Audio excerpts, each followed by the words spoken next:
ನಾನಾಗಿ ನಾನಾ ಓಡ್ ಹೋಗ್ಬೇಕಂದ್ರ ನಾನು ಏನ್ ಮಾಡಿದ್ರು ನನಗೇನು ಇದರಿಂದ ಸುಖ ಇಲ್ಲ. ಬಿಡಿಸ್ಕೊಂತ ಹೇಗೆ ತೊಗೊಂಡ್ರೆ ಬಹಳಷ್ಟು ಐತಿ. ಸಿದ್ಧ ಆಗಿದ್ದ ಕರೆ ಆದ್ರ ಒಟ್ಟಾರೆ ಏನ್ ನಡೆದೈತಿ, ನಮ್ಮ ಜೀವನ, ನಮ್ಮ ಹೊಲ, ಅವನ್ ಸುದ್ದಿ ನಮಗೆ ಯಾಕಪ್ಪ ಅನ್ನೋರು ಬಹಳ ಅದ. ನಾವು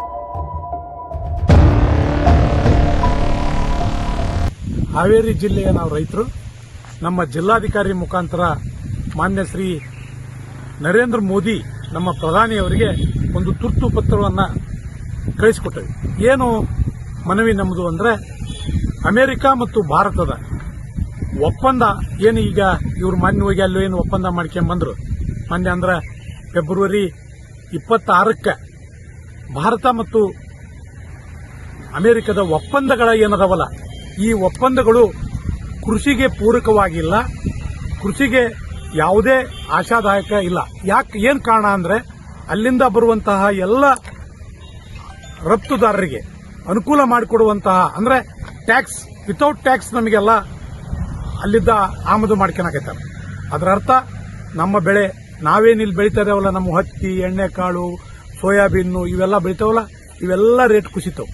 ಯಾಕಂದ್ರೆ ಅಲ್ಲೇ ಬಹಳಷ್ಟು ಸಬ್ಸಿಡಿ ಒಂದಿಗೆ ರೈತರು ಬೆಳೆದು ಆ ಕಡಿಮೆ ದರದಾಗಿ ಇಲ್ಲಿ ಬರೋದ್ರಿಂದ ನಮ್ಮ ರೈತರಿಗೆ ಹೊಡೆದು ಕುಂದಿರ್ತೈತಿ. ಅದಕ್ಕೆ ಈಗ ನಾಳೆ 23-24ಕ್ಕೆ ಅಮೆರಿಕದ ಈ ವ್ಯಾಪಾರದ ಪ್ರತಿನಿಧಿ ಆದಂತಹ ಜಮಿಸನ್ ಗಿರ್ ಅನ್ನೋರು ಬರ್ತಾ ಇದ್ದಾರೆ. ಏನು 23-24ಕ್ಕೆ ಸಹಿ ಆಗ್ತಾರಂತ ಆತಂಕನೂ ಮೂಡಿತ್ತು ನಮಗೆ. ಅದಕ್ಕೆ ಯಾವುದೇ ಕಾರಣಕ್ಕೂ ಇಂತಹ ಕೆಲಸಕ್ಕೆ ಪ್ರಧಾನಮಂತ್ರಿಯವರು ಕೈ ಹಾಕಬಾರದು. ಈಗಾಗಲೇ ನಾವು ಈ ಸಲ ಅಂತೂ ಮುಂಗಾರಿ ಯಾವುದೇ ಮಳೆ ಇಲ್ಲ, ನಾವು ಪೂರ್ತಿ ಹಾಳಾಗ್ತಾ ಇದಾವೆ. ಬರಗಾಲ ಛಾಯ ಆವರಿಸಿಬಿಟ್ಟತಿ. ಈಗಾಲ ಬಿತ್ತಿ ಹರಗ್ತಾ ಇದಾವೆ. ನಮ್ಮಲ್ಲಿ ಬಹಳಷ್ಟು ರೈತರು ಬಿತ್ತಿದಂದು ಈಗಾಲ ಹರಗಿದ್ದಾರೆ ಇವತ್ತು ಸಹಿತ. ಅಂದ್ರೆ ಇಂಥದ್ರ ನಡುವೆ ಯಾವುದೇ ಕಾರಣಕ್ಕೂ ಈ ಭಾರತ ಮತ್ತು ಅಮೆರಿಕದ ಕೃಷಿಗೆ ಸಂಬಂಧಪಟ್ಟಂತಹ ಒಪ್ಪಂದಕ್ಕೆ ನರೇಂದ್ರ ಮೋದಿ ಅವರು ಸಿದ್ಧ ಆಗಬಾರದು. ಸಿದ್ಧ ಆಗಿದ್ದ ಕರೆ ಆದ್ರೆ ಬರೇ ಇವಷ್ಟ ಅಲ್ಲ, ಮಾಂಸ, ಹಾಲು ಇವು ಸಹಿತ ರೇಟ್ ಕುಸಿತವು. ಒಟ್ಟಾರೆ ರೈತರನ್ನ ಆದಾಯವನ್ನ ದುಪ್ಪಟ್ಟು ಮಾಡ್ತಾನೆ, ರೈತರ ಪರ ಇರ್ತಾನೆ ಅಂತ ಹೇಳುವಂತಹ ನಮ್ಮ ನರೇಂದ್ರ ಮೋದಿ ಅವರು ರೈತರ ಪರ ಬರಬೇಕಾದ್ರೆ ಈಗೇನು ನಾಳೆ 23-24ನೇ ತಾರೀಕಿಗೆ ಒಪ್ಪಂದಗಳ ಸಹಿ ಹಾಕೋದೈತಿ, ಇದನ್ನ ಕೈ ಬಿಡಬೇಕು. ರೈತರ ಕಡೆ ಮನಸ್ಸು ಮಾಡಿ ರೈತರ ನೆರವಿಗೆ ಬರಬೇಕು ಅಂತ ಈ ಮೂಲಕ ಒತ್ತಾಯ ಮಾಡಿ ನಾವೆಲ್ಲ ಹಾವೇರಿ ಜಿಲ್ಲೆಯ ರೈತರು ನಮ್ಮ ಪತ್ರವನ್ನ ನಮ್ಮ ಜಿಲ್ಲಾಧಿಕಾರಿಗಳ ಮುಖಾಂತರ ಪ್ರಧಾನಮಂತ್ರಿಯವರಿಗೆ ಇವತ್ತು ಕಳಿಸಿಕೊಟ್ಟೇವೆ. ಮುಂದಿನ ದಿನಮಾನದಲ್ಲಿ ಇದು ಆಗಿದ್ದ ಕರೆ ಆದ್ರೆ ನಾವು ಉಗ್ರ ಪ್ರಮಾಣದ ಹೋರಾಟವನ್ನು ಮಾಡಬೇಕು ಅಂತ ಈ ಮೂಲಕ ಎಚ್ಚರಿಕೆ ಕೊಡ್ತೇವೆ. ಕೇಂದ್ರ ಸರ್ಕಾರ ರೈತರು ಸಂಕಷ್ಟದಲ್ಲಿರುವಾಗ, ಗ್ರಾಹಕರು ಸಂಕಷ್ಟದಲ್ಲಿರುವಾಗ, ಕೊರೋನಾ ಟೈಮ್ನಲ್ಲಿ ಮಾರಕವಾದ ಕಾಯ್ದೆಗಳನ್ನ ತಗೊಂಬಂದು ಜನದ ಮುಂದಿಟ್ರ, ಈಗ ರೈತರ ಸಂಕಷ್ಟದ ಕಾಲದಾಗದ್ರ ಇಂಥ ಟೈಮ್ನಾಗೂ ಇಂಥ ಕಾಯ್ದೆಗಳನ್ನು ತಂದೆ ಅಂದ್ರೆ ರೈತರು ಯಾವ ರೀತಿ ಮುಂದಿನ ನಡೆ ಅನುಸರಿಸ್ತಾರ? ನಮ್ಮ ಹಾವೇರಿ ಜಿಲ್ಲಾದಿಂದಾನೇ ಅದು ಪ್ರಾರಂಭ ಆಗಬೇಕಾಗಿದೆ. ನಿಮ್ಮ ನಡೆ ಏನು ಅಂತ ತಿಳಿಸಿ. ಒಟ್ಟಾರೆ ರೈತರನ್ನ ಒಕ್ಕಲೆಬ್ಸಾಕತ್ತಾರ. ಒಕ್ಕಲೆಬ್ಸೋದಂದ್ರೆ ಏನು? ನಮ್ಮ ಭೂಮಿ ಕಸ್ಕೊಳಕತ್ತಾರ. ಈಗ ನನ್ನ ಭೂಮಿ ನಾ ಬಿಟ್ಕೊಡ್ಬೇಕಂದ್ರ ಸುಮ್ಮನೆ ಬಿಟ್ಕೊಡ್ತೇನೆ? ಇಲ್ಲ, ನನಗಿದ್ರಾಗ ಏನೂ ಆದಾಯ ಬರಬಾರ್ದು, ನಾ ಇದರಿಂದ ಏನೂ ಲಾಭ ಬರಬಾರ್ದು. ನಾನು ಏನ್ ಮಾಡಿದ್ರು ನನಗೇನು ಇದರಿಂದ ಸುಖ ಇಲ್ಲ.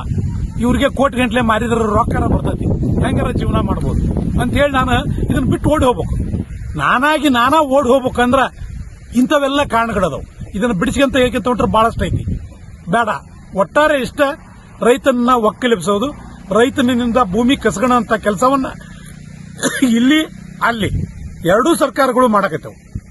ಈ ಸರ್ಕಾರದ ಈ ನಡೆಯಿಂದ ನಮ್ಮ ರೈತ ಹಾಳಾಗತ್ತಾನ.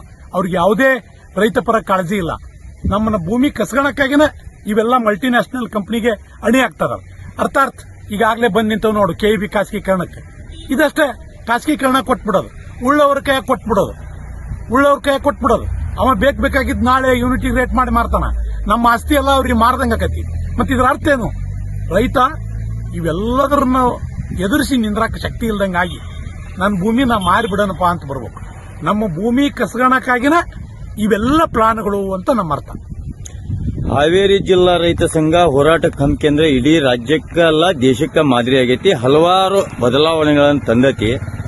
ಈ ನಿಟ್ಟಿನಲ್ಲಿ ಒಂದು ವೇಳೆ ಟ್ರಂಪ್ ಕಾಯ್ದೆಗೆ ಏನಾದರೂ ಅಂಗೀಕಾರ ಹಾಕಿದ್ರು ಅಂದ್ರೆ ತಮ್ಮ ಮುಂದಿನ ನಡೆ ಏನು? ನಾವೆಲ್ಲ ತಿಳುವಳಿಕೆಗಳನ್ನ ನಮ್ಮ ರೈತರಿಗೆ ಮುಟ್ಟಿಸ್ತೀವಿ. ಒಟ್ಟಾರೆ ಏನ್ ನಡೆದೈತಿ ರಾಜ್ಯ ಮಟ್ಟದಲ್ಲಿ ಏನಿದೆ, ದೇಶ ಮಟ್ಟದಲ್ಲಿ ಇದೆ, ರಾಷ್ಟ್ರ ಮಟ್ಟದಲ್ಲಿ ಇದೆ. ಈಗೇನ್ ಟ್ರಂಪ್ ಸುದ್ದಿ ತಂದತ್ತಲ್ಲ, ಇದು ಅಲ್ಲಿ ಸುದ್ದಿ ಇಲ್ಲಿ ಹೇಳ್ಬೇಕಲ್ಲ ಸ್ವಲ್ಪ ಕಷ್ಟ ಆಕತಿ. ಯಾಕಂದ್ರೆ ಅವನ್ ಸುದ್ದಿ ನಮಗೆ ಯಾಕಪ್ಪ ಅನ್ನೋರು ಬಹಳ ಅದಾವ. ನಾವು ನಮ್ಮ ಜೀವನ, ನಮ್ಮ ಹೊಲ, ನಮ್ಮ ಮನಿ, ನಮ್ಮ ಆಸ್ತಿ ಇಷ್ಟಕ್ಕೆ ಸೀಮಿತ ಅದಾವೆ. ಇಂಥದ್ರೊಳಗೆ ರೈತರನ್ನ ಜಾಗೃತಿ ಮೂಡಿಸೋದ್ರ ಜೊತೆಗೆ ಅವ್ರನ್ನ ಪ್ರಜ್ಞಾವಂತರನ್ನಾಗಿ ಮಾಡ್ತೀವಿ. ಆ ಒಪ್ಪಂದದಿಂದ ನಮಗೇನು ಅನಾನುಕೂಲ ಆಕ್ಕವು ಅನ್ನೋದನ್ನ ರೈತರಿಗೆ ಮನಮುಟ್ಟಂಗೆ ತಿಳಿಸ್ತೀವಿ. ಒಟ್ಟಾರೆ ಈ ವಿಷಯ ಅಕಸ್ಮಾತ್ ಟ್ರಂಪ್ ಈ ಒಪ್ಪಂದಕ್ಕೆ ಸಹಿ ಆಗಿದ್ದೇ ಕರೆ ಆದ್ರೆ ಇಡೀ ದೇಶದಾಗ ಏನ್ ಮೊನ್ನೆ 13 ತಿಂಗಳು ಹೋರಾಟ ಆತಲ್ಲ, ನಮ್ಮ BK ಯೂಸರ್ ಹೋರಾಟ ಮಾಡಿದ್ರೆ ದೆಹಲಿಯಾಗ, ಅದರ 2ರಷ್ಟು ಹೋರಾಟಕ್ಕೆ ನಾವು ಸಿದ್ಧ ಮಾಡೇ ತೀರ್ತೀವಿ. ಅದ ಕೈ ಹಾಕಬಾರ್ದಂದ್ರ ರೈತರ ನೆರವಿಗೆ ಸರ್ಕಾರ ಬರ್ಬೇಕು.